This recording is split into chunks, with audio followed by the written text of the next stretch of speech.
Okay, first heading என்ன? Objective. SA 501 ஒரு auditor எதுக்காக ஃபாலோ பண்ணணும், எந்த பர்பஸ்க்காக இந்த SA 501 அப்படிங்கிறது வடிவமைக்கப்பட்டிருக்கு? ஓகேவா? What is the objective of SA 501? they say there are three objectives. என்னென்ன objective? இவங்க கொடுத்திருக்கிற இந்த மூணு விஷயங்கள், அதாவது inventory, litigations and claims involving the entity and segment information, இது மூணுத்த பத்தியும் adequate ஆன, that is sufficient and appropriate evidence collect பண்ணணும். ஓகே, நம்ம கலெக்ட் பண்ணலாம். இன்வென்டரி பத்தி நம்ம கலெக்ட் பண்ண போறோம், லிட்டிகேஷனை பத்தி கலெக்ட் பண்ண போறோம், அண்ட் தென் செக்மெண்ட் இன்ஃபர்மேஷன் பத்தியும் கலெக்ட் பண்ண போறோம். அந்த எவிடன்ஸ் நமக்கு எந்த கன்ஃபர்மேஷனை கொடுக்கணும், ஆர் எந்த மாதிரியான பெர்ஸ்பெக்டிவ்ல நமக்கு எவிடன்ஸ் கிடைக்கணும் அப்படிங்கறத பத்தி இங்க கொடுத்திருக்காங்க. Number 1, when it comes to inventory, make sure that the existence and condition of inventory is perfect. அப்ப ஒரு இன்வென்டரி வந்துச்சுன்னா அந்த இடத்துல நம்ம வந்து அசர்ஷன் அப்படின்னு சொல்லி 6 அசர்ஷன் படிச்சோம். அதுல 2 விஷயத்த இங்க கொடுத்துட்டாங்க. எக்ஸிஸ்டன்ஸ் இருக்கா, முதல்ல அந்த இடத்துல 300 அரிசி மூட்டைன்னு சொல்லியிருக்காங்கன்னா அந்த இடத்துல 300 அரிசி மூட்டை இருக்கான்னு பாருங்க. அதை பத்தின எவிடன்ஸ் நம்ம கலெக்ட் பண்றோம். நம்பர் 2, அதனுடைய கண்டிஷன் எப்படி இருக்கு, அது ரொம்ப ராட்டன் ஸ்டேஜ்ல, ரொம்ப ஸ்டேல் ஆயிட்டு இதுக்கப்புறம் இதெல்லாம் சேலே பண்ண முடியாதுங்க, it is not even in saleable condition, அந்த மாதிரி இருக்கா, இல்ல இவங்க எந்த குவாலிட்டியில இருக்குன்னு சொல்றாங்களோ, ரெடிலி சேலபிள் கண்டிஷன்ல இருக்குன்னு சொல்றாங்கன்னா அந்த கண்டிஷன்ல இருக்கா அப்படின்னு நம்ம பார்க்க போறோம். இதுதான் is the objective when it comes to the inventory. When it comes to litigation and claims involving the entity பொறுத்த வரைக்கும் ஒரு கம்பெனிக்கு அகைன்ஸ்டா இல்ல கம்பெனியை இன்வால்வ் பண்ற மாதிரி எவ்வளோ கிளைம்ஸ் அண்ட் லிட்டிகேஷன்ஸ் இருக்கோ, எவ்வளோ கேசஸ் நம்ம பேர்ல பதிவாயிருக்கோ, அத்தனை கேசஸையும் ஒண்ணு விடாம மொத்தத்தையும் புக்ஸ் ஆஃப் அக்கௌண்ட்ஸ்குள்ள கொண்டு வரணும் கம்ப்ளீட்டா. யூ கான் சே லைக் எங்களுக்கு அகேன்ஸ்டா ஒரு 100 கேசஸ் இருக்கு, அதுல நான் ஃபியூ கேசஸ் விட்டுட்டேன் பிகாஸ் அதெல்லாம் சும்மா சில்லி கேஸ்ன்றது இல்லாம எல்லா லிட்டிகேஷனை பத்தின டிஸ்க்ளோஷரும் நமக்கு வேண்டும். அதுதான் number 2. Number 3, when it comes to segment information, it is nothing new. Already நீங்க 1 கோடி ரூபாய் ரெவென்யூ ஏர்ன் பண்றீங்கன்னா அதுல 20 லட்சம் ரூபாய்க்கு மேல ரெவென்யூ வந்து ஒரு பர்டிகுலர் ப்ராடக்ட் வித்தே எனக்கு வருதுன்னா அந்த ப்ராடக்ட் தான் உங்களுக்கு ஒரு செக்மெண்ட். ஸோ செக்மெண்ட் அப்படிங்கிறது என்ன, உங்களோட டோட்டல் ரெவென்யூல 1 கோடி ரூபாயில 20 லட்சம் ரூபாய்க்கு மேல ஏதாவது ஒரு ஏரியால இருந்து வந்தா அந்த ஏரியாங்கிறது உங்களுக்கு ஒரு செக்மெண்ட். ஸோ செக்மெண்ட்ங்கிறது நீங்க ஜியாகிரபிக்கல் ஒரு டோப்போகிராஃபி ஏரியாவை வச்சு பிரிக்கலாம், இல்லை நீங்க டீல் பண்ற 5-6 ப்ராடக்ட்ஸ் டீல் பண்றீங்க, ஒரு 10-12 ப்ராடக்ட்ஸ் டீல் பண்றீங்க, அதுல ஏதோ ஒரு ப்ராடக்ட்ல இருந்து 20%க்கு மேல உங்களுக்கு வந்து ப்ராஃபிட்ஸ் வரலாம். ஸோ உங்களோட ரெவென்யூல 20%க்கு மேல ஏதாவது ஒரு ஊடகத்துல இருந்து ஒரு சேனல் வழியா வருதுன்னா அந்த சேனல் வந்து ஒரு பர்டிகுலர் ஜியாகிரபிக் ரீஜனா இருக்கலாம், ஒரு ஐட்டம் ஆஃப் சேலா இருக்கலாம், எப்படினாலும் இருக்கலாம். அதை பத்தின ஃபுல் எப்படி அதை நீங்க ப்ரெசென்ட் பண்ண போறீங்க, எப்படி அந்த அந்த பர்டிகுலர் செக்மெண்டோட இன்ஃபர்மேஷன் எப்படி டிஸ்க்ளோஸ் பண்ண போறீங்க, இது மூணுத்தையும் தான் நம்ம என்ன பண்ண போறோம்னா objective of the auditor in respect of specific consideration of selected items பார்க்க போறோம்னு சொல்றாங்க. ஓகேவா? இப்போ we are moving to the first heading which is inventory. இன்வென்ட்ரியில உங்களுக்கு ஒரு 3-4 பேராகிராஃப் இருக்கு. இப்போ நீங்க என்ன பண்ண போறீங்கன்னா சும்மா ஒரு 5 மினிட்ஸ் டைம் எடுத்துக்கோங்க. எடுத்துக்கிட்டு இன்வென்ட்ரியில என்ன சொல்றாங்கன்னு பாருங்க, சும்மா படிச்சு பாருங்க ஒரு தடவை. I will tell you what every line means அப்படின்றத நான் உங்களுக்கு சொல்றேன். ஓகேவா? Take 5 minutes and read what is given.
சும்மா அப்படியே ஒரு தடவை பாருங்க. I'll tell you what.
SA 705 வரும்போது கன்ஃபியூஸ் ஆயிடாதீங்க. ஜஸ்ட் ரிமெம்பர் SA 705ன்றது வந்து, ஏன்னா எனக்கு ஆக்சுவலி புரியவே இல்லை. ஏன் இவங்க வந்து ஃபர்ஸ்ட் ஆஃப் ஆல் SA 700 705 சொல்லி தர மாட்டாங்க. பட் ஃபோர்த் சாப்டர்லயே SA 705 பத்தி அவ்வளோ பேசிட்டு இருக்காங்க.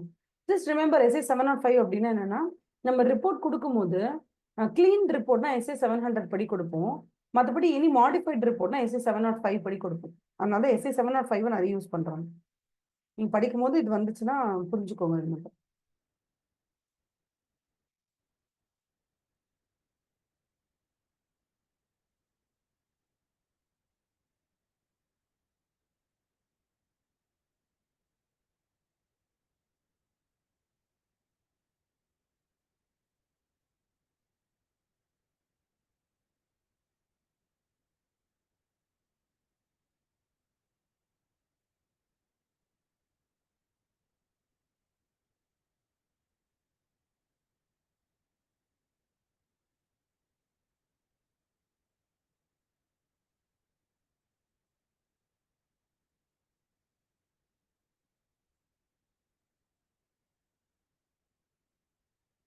படிச்சிட்டீங்கன்னா சொல்லுங்க, அப்படியே நான் ஒரு தடவை எக்ஸ்பிளைன் பண்ணிடுறேன்.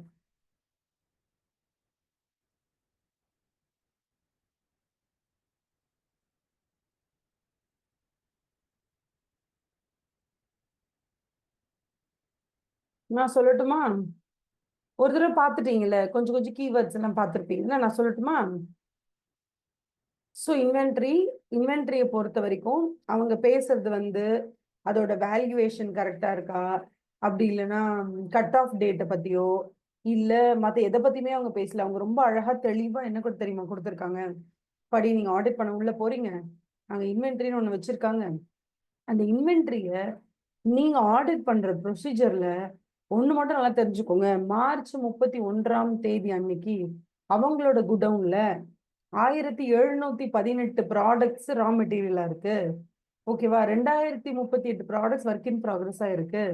கிட்டத்தட்ட 7000 ப்ராடக்ட்ஸ் ஃபினிஷ்டு குட்ஸா இருக்குன்னு ஒரு கணக்கு இருக்கு அப்படின்னு சொன்னா, தயவு செய்து மார்ச் 31ஆம் தேதி அன்னைக்கு நீங்க அவங்களோட குடவுன்ல இருங்க. இருந்து அவங்க என்ன நம்பர் சொல்றாங்களோ அது 2038 இருக்கலாம், 1734 இருக்கலாம், வாட் எவர் இட் இஸ். அந்த நம்பரும் அங்க இருக்கக்கூடிய ஒர்க் இன் ப்ராக்ரஸும், அந்த நம்பரும் அங்க இருக்கக்கூடிய ரா மெட்டீரியலும், அந்த நம்பரும் அங்க இருக்கக்கூடிய ஃபினிஷ்டு ப்ராடக்ட்டும் கவுண்ட்ல முதல்ல கரெக்டா இருக்கான்னு பாருங்க. இத பார்க்க வேண்டியது முழுக்க முழுக்க ஒரு என்கேஜ்மெண்ட் பார்ட்னருடைய கடமை. இப்ப என்கேஜ்மெண்ட் பார்ட்னர் 25 ஆடிட் எடுத்து வச்சிருக்காரு அந்த வருஷத்துலன்னு வச்சுப்போம், இல்ல ஒரு 18 ஆடிட்டோ எடுத்து வச்சிருக்காருன்னு வச்சுப்போம். இப்ப 18 பிரிமைசஸ்லயும் மார்ச் 31ஆம் தேதி இன்வென்ட்ரிக்கு கவுண்டிங் நடத்துறாங்கன்னா எப்படி ஒரு என்கேஜ்மெண்ட் பார்ட்னர் 20 இடத்துலயும் இருக்க முடியாது. அப்ப இந்த பர்டிகுலர் என்கேஜ்மெண்ட் பார்ட்னருடைய ஆடிட் அசிஸ்டன்ஸ், அதாவது என்கேஜ்மெண்ட் டீம் மெம்பர்ஸ் அத்தனை பேருமே 31ஆம் தேதி அன்னைக்கு 31 30 என்னைக்கு கவுண்ட் பண்றாங்களோ, preferably on 31st, okay, or April 1 or 30, 1 or 2 days முன்ன பின்ன அந்த இடத்துல நீங்க கண்டிப்பா பிசிக்கலா பிரசன்ட் ஆயிருக்கணும். நீங்க அப்படிங்கிறது என்னன்னா either engagement partner or any of the audit assistance அந்த இடத்துல பிரசன்ட் ஆயிருக்கணும். ஏன் மேம் இதுக்காக தனியா ஒரு எஸ்ஏவை போட்டு அதுல வந்து ஆடிட்டர் நீங்க கண்டிப்பா நீங்க அந்த இடத்துக்கு போயிருக்கணும் ஏன் மேம் நம்ம கிட்ட சொல்றாங்க அப்படின்னு கேட்டீங்கன்னா, இட் இஸ் வெரி இம்பார்ட்டன்ட். நீங்க ஒரு பிசினஸ் பண்றீங்கன்னு, அம்மா உங்க அப்பா உங்க அம்மா ஏதோ ஒரு பிசினஸ் பண்ற, சிம்பிளா என்ன பிசினஸ் பண்ணுவாங்க, ஒரு டெக்ஸ்டைல் பிசினஸ், துணியை வாங்குறது விற்கிறது. அந்த மாதிரி நிறைய business, 90% of today's business is only retail. ரொம்ப ஃபியூ பீப்புள் தான் மேனுஃபேக்சரிங்ல பெரிய ஆளா இருக்காங்க. அப்படி மேனுஃபேக்சர் பண்றதையுமே அவங்க வெளியில சேல் பண்றாங்க. அவங்களே மேனுஃபேக்சர் பண்ணாலும் அவங்களோட குடவுன்ல work in progress, raw material, finished கூட்ஸ்னு அவங்களோட குடவுன்லயும் இருக்கும். ரீட்டைலுக்குன்னு வாங்கி விற்கிறவங்களா இருந்தாலுமே அவங்களோட குடவுன்ல அந்த ப்ராடக்ட்ஸ் இருக்கத்தான் செய்யும். அப்ப அவங்களுடைய பெரும்பான்மையான இன்வெஸ்ட்மெண்ட்டே அந்த இன்வென்ட்ரி தான். அந்த இன்வென்ட்ரி ஒழுங்கா இருக்கா இல்லையான்னு பார்க்க வேண்டியது நமக்கு ரொம்ப முக்கியம். அதனால அவங்க என்ன சொல்றாங்க, நம்பர் 1 ஃபர்ஸ்ட் ஹெட்டிங் நீங்க பாருங்க. இன்வென்ட்ரியை பொறுத்த வரைக்கும் நம்மளோட ஆடிட்டரோட அப்ஜெக்டிவ் என்னன்னா to obtain sufficient appropriate audit evidence regarding the existence and condition. அந்த இடத்துல வந்து அந்த இன்வென்ட்ரி எக்ஸிஸ்ட் ஆகணும், அதுக்கப்புறம் அதனோட கண்டிஷன் பர்ஃபெக்டா இருக்கணும். இது ரெண்டுத்தை பத்தின sufficient appropriate audit evidence obtain பண்றது தான் நம்மளோட மெயினான ஜாப். அதை கொடுத்துட்டாங்க. இப்ப அடுத்து என்ன சொல்றாங்கன்னா, ஒரு இன்வென்ட்ரியோட கவுண்டிங் டேட் அன்னைக்கு, பிசிக்கல் கவுண்டிங் டேட் அன்னைக்கு நீங்க அந்த இடத்துல இருக்கணும். Unless it is impracticable for you to do so. அதாவது impracticable for you to do ஸோனா ஒன்னு ஆடிட்டரோ இல்ல உங்க ஆடிட் அசிஸ்டன்ட்டோ அங்க போகணும். எங்க யாராலையுமே அந்த இடத்துக்கு போக முடியல அப்படிங்கிற சூழ்நிலை வந்தா மட்டும்தான் உங்களுக்கு ஆல்டர்னேட்டிவ் ஆடிட் ப்ரொசீஜர் இருக்கு. வேற என்ன பண்ணலாம் நீங்க யோசிக்கணும். உங்களால போக முடியல அந்த இடத்துக்கு, இட்ஸ் வெரி டிஃபிகல்ட் அந்த இடத்துக்கு போறதுக்கு, அங்க வார் நடந்துட்டு இருக்கு, அந்த இடத்துல எர்த்குவேக் வரக்கூடிய அபாய சிக்னல் கொடுத்துருக்காங்க, அங்கிருந்து எல்லாரையும் வெளியேற சொல்லியிருக்காங்க, something which is totally out of your control, you can't go there risking your life அப்படின்னா மட்டும்தான் அந்த இடத்துல இட்ஸ் இம்ப்ராக்டிகபிள் டு டூ சோன்னு வரும். அதர்வைஸ் நீங்க கண்டிப்பா அந்த பிசிக்கல் இன்வென்டரி கவுண்டிங் பண்ற அந்த டேட் அன்னைக்கு அங்க இருக்கீங்க. இருந்து நீங்க அங்க என்ன பண்ண போறீங்க அப்படின்னா, யூ ஹாவ் டு இவாலுவேட். என்ன எவாலுவேட் பண்ண போறீங்க, அந்த இடத்துல பிசிக்கல் இன்வென்டரி கவுண்டிங் நடக்கிற இடத்துல நீங்க உட்காந்துட்டு அந்த மேனேஜ்மெண்ட் இருக்காங்கல்ல, மேனேஜ்மெண்ட் என்ன மாதிரி இன்ஸ்ட்ரக்ஷன் கொடுக்குறாங்க, அந்த இன்ஸ்ட்ரக்ஷன் அங்க இருக்கிற எம்ப்ளாயிஸ் கரெக்டா ஃபாலோ பண்றாங்களா, அந்த இன்வென்டரி எப்படி கவுண்ட் பண்றாங்க, அந்த இன்வென்டரிக்கான ப்ராப்பர் ரெக்கார்டிங் என்னென்ன வச்சிருக்காங்க, அந்த இன்வென்டரி திருட்டு போகாம இருக்க என்னென்ன இன்டர்னல் கண்ட்ரோல் வச்சிருக்காங்க. அப்போ அந்த management instructions and procedures for recording and controlling the results of physical inventory counting. அப்ப பிசிக்கல் இன்வென்டரி கவுண்டிங் நடக்கிற இடத்துல நீங்க இருக்கணும்.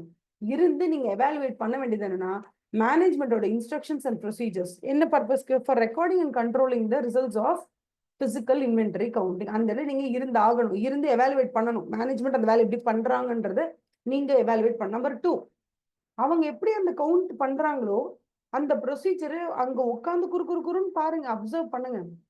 முடிஞ்சா நீங்களும் போய் அந்த இன்வென்டரி ஒரு தடவை இன்ஸ்பெக்ஷன் பண்ணுங்க, பாருங்க என்னாச்சு, அரிசியில நல்ல குவாலிட்டியா இருக்கா, அவங்க என்ன குவாலிட்டி சொன்னாங்களோ அந்த குவாலிட்டியில அந்த raw material, work in progress, finished goods இருக்கா. You go and inspect the inventory. And number 4, you perform the test counts.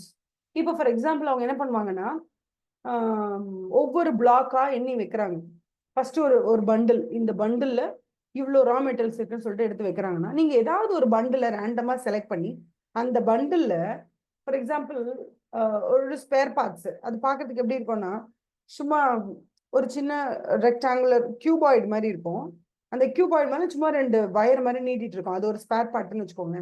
அது பண்டிலா கட்டி போட்டிருக்காங்க. ஒரு பண்டில் 1200 யூனிட்ஸ் இருக்குன்னு சொல்லி கட்டி போடுறாங்க. அந்த மாதிரி கிட்டத்தட்ட வந்து 1800 பண்டில்ஸ் இருக்காங்க. அதில் நீங்க ஏதாவது ஒரு பண்டில் எடுங்க, எடுத்து அதில் கவுண்ட் பண்ணி பாருங்க எத்தனை இருக்குன்னு. அவங்க சொன்ன அந்த ஒரு பிளாக்ல இத்தனை நம்பர் இருக்கும், இத்தனை நம்பர் ஆஃப் இன்வென்ட்ரி இருக்கும்னு சொன்னாங்கல்ல, அது இருக்கா நீங்க ஒரு தடவை டெஸ்ட் செக் பண்ணி பாருங்க. உங்களால அங்க போய் உட்காந்துட்டு இருக்கக்கூடிய எல்லா இன்வென்ட்ரியும் கவுண்ட் பண்ண முடியாது, அதுக்கு உங்களுக்கு டைம் இருக்காது. பட் அந்த மேனேஜ்மெண்டோட இன்ஸ்ட்ரக்ஷன்ஸின் பேர்ல அன்னைக்கு அந்த மேனேஜ்மெண்ட் என்ன பண்ணுவாங்கன்னா, அந்த மார்ச் 31 அன்னைக்கு அவங்களோட இன்வென்ட்ரி எவ்வளவு இருக்குன்னு வந்து பிசிக்கல் கவுண்ட் பண்ணுவாங்க. அவங்க பண்ணும்போது நீங்க அங்க போய் உட்காந்துக்கோங்க. அவங்க பண்ணிட்டு இருக்கும்போது ஏதாவது ரேண்டமா 2-3 பண்டில் எடுத்து நீங்க செக் பண்ணி பாருங்க. இதெல்லாம் உங்களோட பொறுப்பு. அதே மாதிரி you have to perform the audit procedures over the entities final inventory records.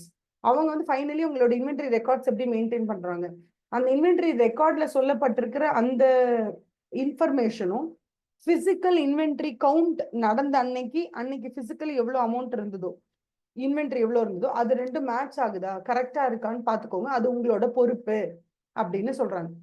அதே மாதிரி அந்த இடத்துல நீங்க பிசிக்கல் இன்வென்டரி கவுண்டிங்ல உள்ள உட்கார்ந்துருக்கீங்க அப்படின்னா, அந்த இடத்துல என்னென்ன வேலைகள்லாம் நீங்க செய்ய வேண்டியது இருக்கும் அப்படின்னா, நம்பர் 1, தயவு செய்து போய் ஃபார் எக்ஸாம்பிள் அவங்க கப்ஸை தான் மேனுஃபேக்சர் பண்றாங்கன்னா முதல்ல எத்தனை கப்ஸ் இருக்கு என்ன இதுன்னு இன்ஸ்பெக்ஷன் பண்ணுங்க. நிஜமாவே அந்த இதுல கப் இருக்கா, ascertain its existence, evaluate the conditions, அது எப்படி இருக்குன்னு பாருங்க, and perform the test counts. இந்த 3 கொண்டு வந்துட்டாங்க பாருங்க, inspection, observation, performing the test counts. இந்த 3 இந்த ஒரு லைன்ல கொண்டு வந்துட்டாங்க. நீங்க போய் அந்த இடத்துல அட்டென்ட் பண்ணணும் அந்த பிசிக்கல் இன்வென்டரினா, அதுல நீங்க என்னென்ன பண்ண போறீங்க, இன்ஸ்பெக்ஷன் ஆஃப் தி இன்வென்டரி, ஓகேவா, to ascertain its existence, evaluation of the condition and performing the test counts. Number 2, observing. நீங்க ஜஸ்ட் அப்சர்வ் பண்ண போறீங்க, குறுக்குறுன்னு பார்க்க போறீங்க. என்ன அப்படின்னா, அந்த இடத்துல அந்த கம்பெனியோடைய இன்ஸ்ட்ரக்ஷன்ஸ் படி அங்க எல்லாத்தையும் பிசிக்கல் இன்வென்டரி கவுண்ட்டை எப்படி ரெக்கார்ட் பண்றாங்க, எப்படி அதை கண்ட்ரோல் பண்றாங்க, அதோட ரிசல்ட்ஸ் எப்படி வருது வெளியில, how are they doing it, அதை பொறுத்தவரை பார்த்துக்கோ. இது ரொம்ப இம்பார்ட்டன்ட். இது திருப்பி திருப்பி வருது பாருங்க. Number 3, you have to obtain audit evidence as to the reliability of management's count procedures. அவங்க கவுண்ட் பண்ற விதம் கரெக்டா இருக்கா, அது வந்து பர்ஃபெக்டான ரிசல்ட்ஸ் கொடுக்குமா அப்படின்னு வந்து பார்த்துக்கோங்க. ஓகேவா. அதே மாதிரி மேட்டர்ஸ் ரெலவெண்ட் இன் பிளானிங். நீங்க மார்ச் 31 அந்த இன்வென்டரி கவுண்ட் அங்க நடக்க போகுது. இது வந்து என்னன்னா, உங்க கிளைண்ட் உங்ககிட்ட முன்னாடியே சொல்லிடுவாங்க, சார் இந்த மாதிரி 30th அன்னைக்கு நாங்க வந்து இன்வென்டரி கவுண்ட் எடுக்கிறோம், அதுதான் மோர் ஃபீஸிபிளா இருக்கு எங்களுக்கு 31st விட அப்படின்னு சொல்வாரு. இல்ல அந்த மேனேஜ்மெண்ட் என்ன சொல்வாங்கன்னா, we are taking the inventory count on April 1st morning, நீங்க வந்துடுங்க அப்படின்னு சொல்லுவாங்க. அவங்க எப்ப இன்ஃபார்ம் பண்றாங்களோ அதுக்கேற்ற மாதிரி நம்ம என்ன பண்ணணும்னா, நம்ம அந்த இடத்துல போய் பிசிக்கலா அந்த இன்வென்டரி கவுண்ட் அட்டென்ட் பண்றதுக்கு நம்ம வந்து எஃபர்ட் போடணும். அதுக்கு நம்ம என்னெல்லாம் பிளானிங் பண்ண வேண்டியது இருக்குன்னா, number first, you should know what is the nature of inventory. அந்த நேச்சர் ஆஃப் இன்வென்டரி என்னன்னு தெரிஞ்சுக்கோங்க ஃபர்ஸ்ட்.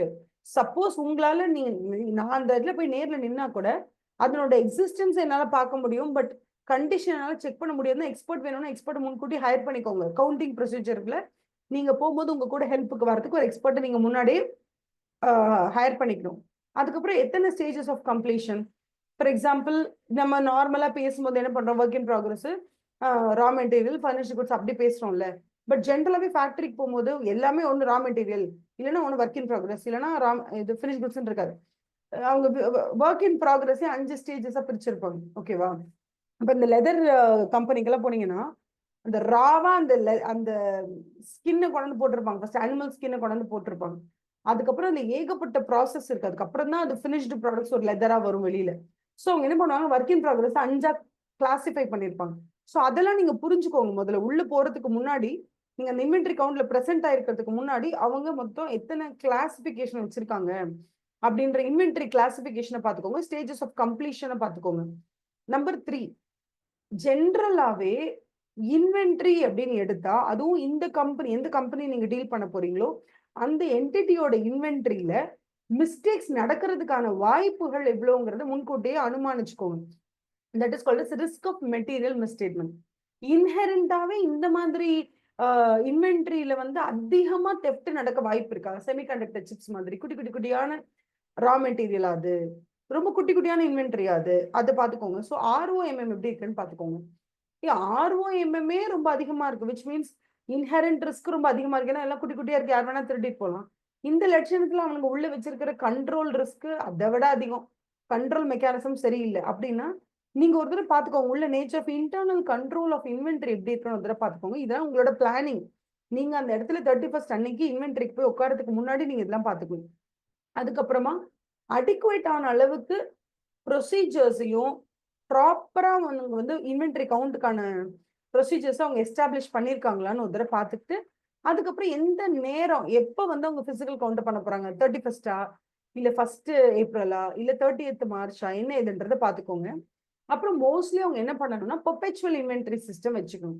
அதாவது என்ன அப்படின்னா, இன்னைக்கு காலையில 9 மணிக்கு நான் உங்களுக்கு 1000 ரூபாய் பணத்தை அனுப்புறேன்னா பேங்க்ல அடுத்த அந்த செகண்டே என்னோட அக்கௌண்ட்ல 1000 ரூபாய் கம்மியாயிடும், உங்களுக்கு எக்ஸ்ட்ரா ஆயிடும். இதுக்கு பேர் வந்து பெர்பெச்சுவல். தட் இஸ் ஒவ்வொரு என்ட்ரி நடந்த உடனே அது என்னோட அக்கௌண்ட்ல ரிஃப்ளெக்ட் ஆயிடும், உங்க அக்கௌண்ட்ல ரிஃப்ளெக்ட் ஆயிடும். இதுவே பீரியாடிக்கல் அப்படிங்கிறது என்னன்னா, ஒரு நாள் ஃபுல்லா நடந்த டிரான்சாக்ஷன்ஸ் அன்னைக்கு ஈவினிங் தான் அப்டேட் ஆகும். ஸோ அந்த மாதிரி பீரியாடிக்கலா எந்த இன்வென்டரி சிஸ்டமுமே இருக்கக்கூடாது.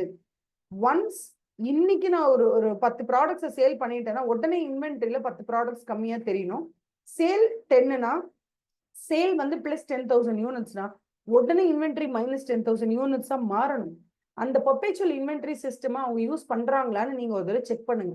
அது உங்களுடைய அந்த பிசிக்கல் கவுண்டிங்க்கு நீங்க போறதுக்கு முன்னாடி நீங்க ப்ரிப்பரேஷன் பண்ண வேண்டிய ஒரு விஷயம் அப்படின்னு சொல்றாங்க. அதே மாதிரி இன்வென்டரி எந்த லொகேஷன்ல வச்சிருக்காங்க அப்படிங்கறத பாருங்க. அது மட்டும் இல்லாம அங்க ROMM எப்படி இருக்கு, plus materiality of the inventory. சில பேர் வந்து என்ன பண்ணுவாங்க அப்படின்னா, ஒரு சில கம்பெனிஸ்க்கு அவங்க வந்து மேஜரா ஒரு சர்வீஸ் ரிலேட்டட் கம்பெனியா இருப்பாங்க. அதாவது ஒரு ரெஸ்டாரண்ட் இண்டஸ்ட்ரி எடுத்துக்கோங்க. ஒரு ரெஸ்டாரண்ட் இண்டஸ்ட்ரி வந்து எப்படி இருக்கும்னா ஃபுல்லா ஃபுட்டு. அவங்கள பொறுத்த வரைக்கும் சர்வீஸ்ல தான் அவங்க அதிகமான பணம் சம்பாதிப்பாங்களே தவிர பேசிக்கான ஃபுட்டுக்கு பெருசா இன்வென்டரிக்கு வேல்யூ இருக்காது. ஒரு அரிசி பருப்பு கிராசரிஸ் அந்த மாதிரி தான் இருக்குமே தவிர அவங்க மேஜரா ஃபுட்டுல வந்து வெறும்னா ஃபுட்டை வீட்டுக்கு கொண்டு போய் டெலிவர் பண்றதுனால பெரிய ப்ராஃபிட் இருக்காது. பட் அதே ஃபுட்டை ரெஸ்டாரண்ட் ஸ்டைல்ல ஒரு 5 ஸ்டார் ஹோட்டல் ஸ்டைல்ல செய்யும் போது உங்களுக்கு நிறைய ப்ராஃபிட் இருக்கு. ஸோ அந்த மாதிரி பெரிய பெரிய என்டிட்டிஸ்ல எப்படி இருக்கும்னா இன்வென்ட்ரிஸ்க்கு அந்த அளவுக்கு ஒன்றும் பெரிய வேல்யூ இருக்காது. அவங்களோட மேஜர் கான்சென்ட்ரேஷன் வந்து அதை எப்படி அவங்க வந்து பிரசன்டேஷன் ஸ்கில்ஸ்ல காமிச்சு எப்படி வந்து ப்ராஃபிட் பண்றாங்கன்றது தான். இது சிம்பிள் எக்ஸாம்பிள். இன்னும் ரொம்ப ஹெக்டிக்கான எக்ஸாம்பிள்ஸ்லாம் எடுத்துக்கிட்டீங்கன்னா ஜோஹோ மாதிரி சாஃப்ட்வேர் கம்பெனிஸ் என்ன பண்ணுவாங்கன்னா, அவங்க கம்ப்ளீட்டா அவங்களோட full software coding what ever நீங்க பில் பண்றது எல்லாத்தையுமே அவங்களுக்கு சர்வீஸ் செக்டர் தான். பட் அவங்களுக்கு ஏதாவது இன்வென்டரின்னு வச்சிருப்பாங்க அப்படின்னு கேட்டீங்கன்னா, பேசிக்கான ஹார்ட்வேர் பேசிக்கான திங்ஸ் அவங்க வந்து இன்வென்டரியில வச்சிருக்கலாம். ஸோ அந்த மாதிரி கம்பெனிஸ்க்கு இன்வென்டரியினுடைய வேல்யூ வந்து அவ்வளவு பெரிய மேட்டர் கிடையாது. பிகாஸ் அவங்களோட என்டையர் ப்ராஃபிட்டோ இல்ல அவங்களோட என்டையர் ஃபியூச்சர் ஃபோர்சியபிள் ஃபியூச்சர்ல அவங்களோட growth அப்படிங்கிறது இந்த இன்வென்டரியை டிபெண்ட் பண்ணி கிடையாது. பிகாஸ் அவங்கலாம் வந்து இன்வென்டரியை விற்கல, அவங்க வேற ஏதோ ஒரு சர்வீஸை தான் விற்கிறாங்க. அந்த சர்வீஸை விற்கிறதுக்கு அவங்களுக்கு வந்து ஹவு டு யூ கால், அவங்களுக்கு ஃபண்டமெண்டல் வந்து சர்வீஸ் செக்டர் தான். பட் அவங்களுக்கு இந்த இன்வென்டரி கொஞ்சம் ஹெல்ப் பண்ணும். அது எப்படி என்ன வேர்ட் யூஸ் பண்றது தெரியல டக்குன்னு. அவங்களோட மெயின் பிசினஸ் வந்து சர்வீஸ் பிசினஸ், பட் அதுக்கு உறுதுணையா இருக்கிறது வந்து இந்த இன்வென்டரி. ஸோ அவங்க என்ன பண்ணுவாங்க, அந்த கோடிங் எழுதுறதுக்கு அவங்களுக்கு சில பல திங்ஸ் வேணும். எப்படி சொல்றது, ஒரு சாஃப்ட்வேரை விற்கிறதுக்கு ஒரு டிபிடி டிரைவ்ல தான் அந்த சாஃப்ட்வேரை ரைட் பண்ணி நீங்க இங்கேருந்து அனுப்புறீங்க, இல்ல ஒரு பென் டிரைவ்ல கொடுத்து அனுப்புறீங்க, இல்ல ஒரு ஹார்ட் டிஸ்க்ல வச்சிருக்கீங்க.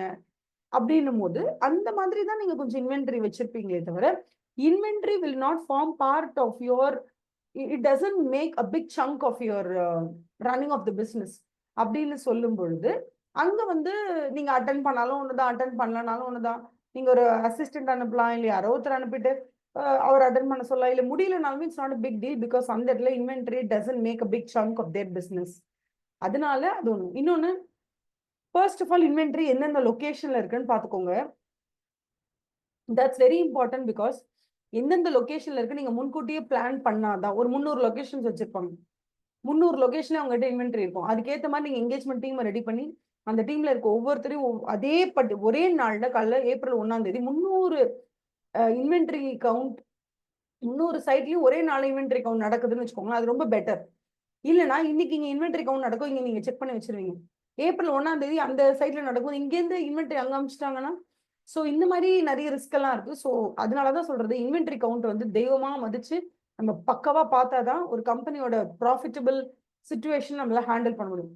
அதே மாதிரி சில நேரங்கள்ல மார்ச் 31ஆம் தேதி அவங்களால அந்த இன்வென்ட்ரிய வந்து கவுண்ட் பண்ண முடியாம போகலாம். அப்ப என்ன ஆகும்? ஃபார் எக்ஸாம்பிள் மார்ச் 31ஆம் தேதி அன்னைக்கு அவங்க கிட்ட இன்வென்ட்ரி 100 இருக்கு அப்படின்னா, அன்னைக்கு போய் நீங்க கவுண்ட் பண்ணிருந்தீங்கன்னா, புக்லயும் 100ன்னு காமிக்கும், அங்கேயும் 100ன்னு இருக்கும். கரெக்ட்டா இருக்கும். ஒண்ணுமே பிரச்சனை இல்ல. பட் சில நேரங்கள்ல அப்படி செய்ய முடியாம போகலாம். ஓகேவா? அப்ப என்ன ஆகும் அப்படின்னா, புக்ஸ் ஆஃப் அக்கவுண்ட்ஸ்ல க்ளோசிங் டேட் அன்னைக்கு 100ன்னு காமிக்கும்.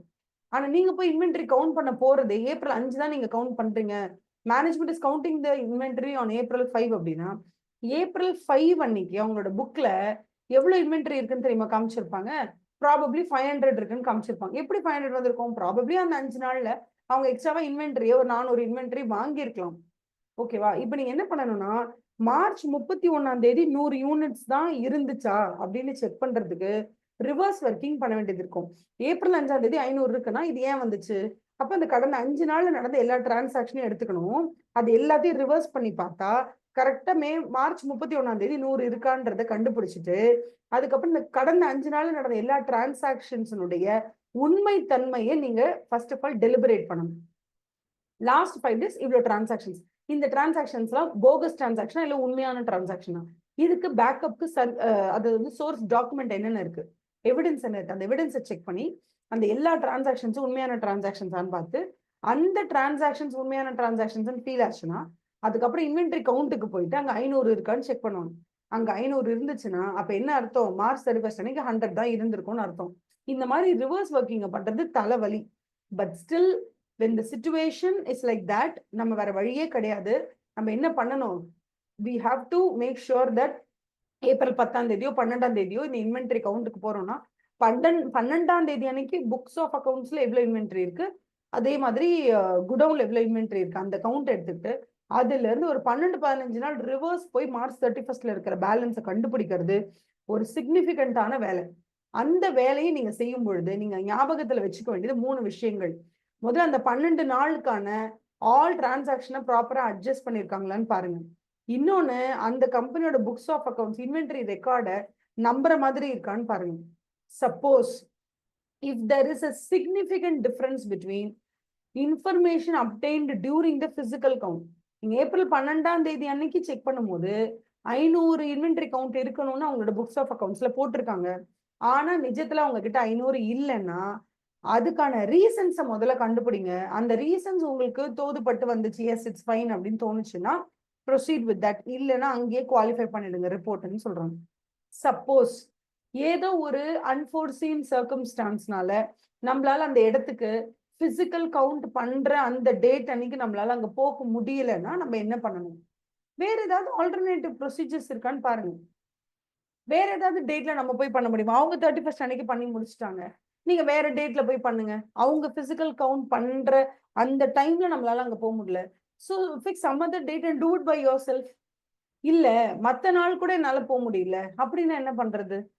அதாவது ஃபர்ஸ்ட் 4.7ல என்ன கொடுத்திருக்காங்கன்னா, if the auditor is unable to attend physical inventory counting due to unforeseen நான் எதிர்பாராத விதமா எங்க வீட்டுல ஏதோ ஒரு எமர்ஜென்சி சிச்சுவேஷன், எங்களால எமர்ஜென்சி சிச்சுவேஷனால அட்டன் பண்ண முடியலன்னா நான் இன்னொரு நாள் அதை தள்ளி போடலாம்.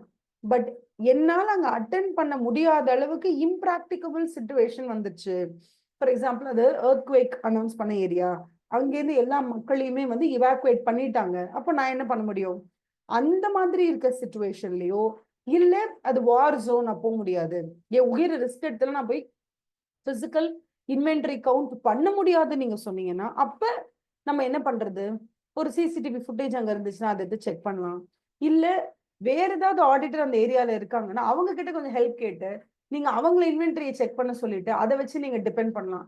எதுவுமே முடியலையா, ப்ளீஸ் டிஸ்க்ளைம் த ஒப்பீனியன். நீங்க பாருங்க என்னால இன்வென்டரியை பார்க்க முடியல, அதனால ஐ எம் டிஸ்க்ளைமிங் த ஒப்பீனியன் கொடுங்க. இல்லையா மாடிஃபை பண்ணுங்க, என்னால இன்வென்டரியை பார்க்க முடியல, நாட் தட் இன்வென்டரியில ப்ராப்ளம் இருக்கு நான் சொல்ல வரல, பட் இன்வென்டரியை நான் பார்க்கல, ஸோ என்னால அது இல்லாம என்னால ஒப்பீனியன் கொடுக்க முடியாதுன்னு சொல்லுங்க. இல்ல இன்வென்ட்ரியை பார்க்கல, but it's not a big deal, அதே கொஞ்சம் தான் இன்வென்ட்ரி வேல்யூவே கொஞ்சம் தான் பிசினஸ்ல. ஸோ அது நான் பார்க்கல, பட் அது அது ஃபுல்லாவே தப்பா இருந்தா கூட it is not going to affect pervasively, that is எல்லா ஃபுல் ஃபினான்ஷியல் ஸ்டேட்மெண்ட்ஸ் அதை அஃபெக்ட் பண்ணாது.